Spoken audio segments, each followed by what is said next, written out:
These crimes were deliberately covered up by people in authority because so-called community relations were seen as more important than protecting young girls. Philp challenges Jess Phillips over delays in the grooming gang's inquiry.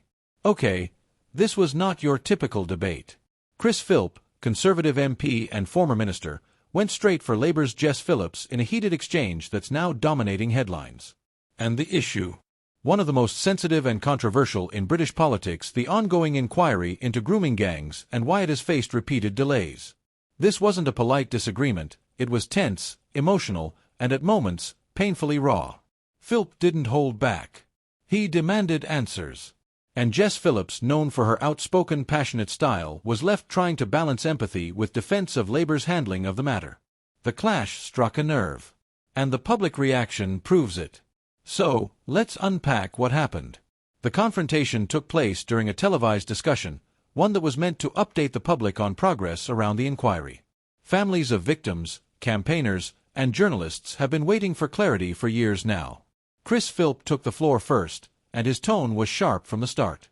He accused Labour of dragging its feet, of failing to prioritize justice for victims, and of letting bureaucracy stand in the way of truth. At one point, he fired a line that instantly spread across social media. These families have waited long enough. They deserve answers, not another delay, not another excuse.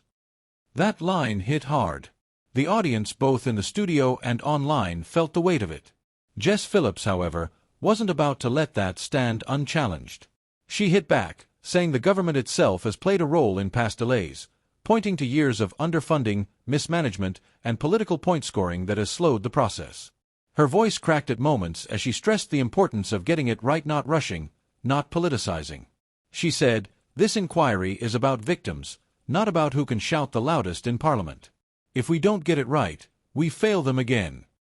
It was powerful, but the clash showed just how deep the divide runs. Here's why this moment matters. For years, inquiries into grooming gangs have been fraught with controversy.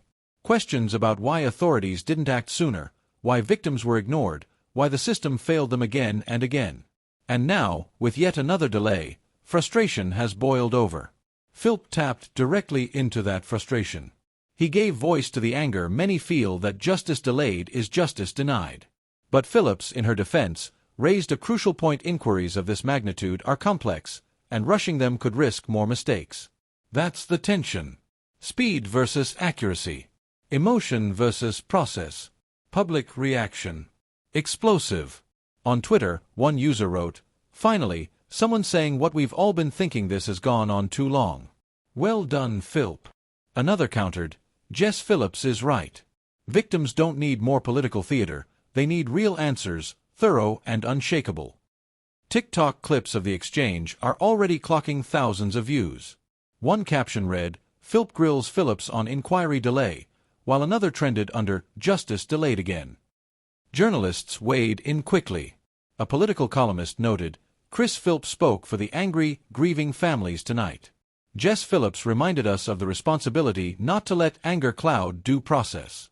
Neither side came out unscathed. Even within Westminster, the fallout has been noticeable.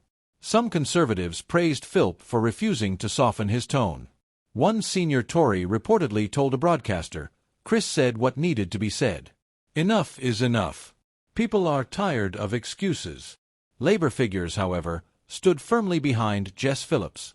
A shadow cabinet colleague told a paper, "Jess showed compassion under fire. She reminded the country this is about victims, not headlines." And that contrast is exactly what made this clash so powerful. It revealed the political fault line that runs right through this issue. Now, here's the bigger picture. This inquiry is not just about accountability for the past, it's about trust in the future. Every delay chips away at public faith in the system. Every argument between politicians risks turning victims' pain into political capital. And that's the danger both Philp and Phillips face. Philp could be seen as too aggressive, too politicized. Phillips could be seen as too cautious, too bureaucratic. Both are walking a tightrope, with victims' families watching closely and voters ready to make their judgments. So, where does this leave us? The inquiry is still ongoing, but the heat around it is growing. The clash between Chris Philp and Jess Phillips was more than just a debate, it was a reflection of a nation's frustration, a fight over how we balance urgency with accuracy, passion with patience. And the question now isn't just whether the inquiry will deliver answers. It's whether the political system itself can rebuild the trust it has lost. Because one thing is certain, the families waiting for justice don't want more arguments, they want closure. And every delay makes that day feel further and further away. And so the question remains, is this the moment that forces change? Or will the inquiry and the political battles around it continue to drag on, leaving the scars of silence unhealed?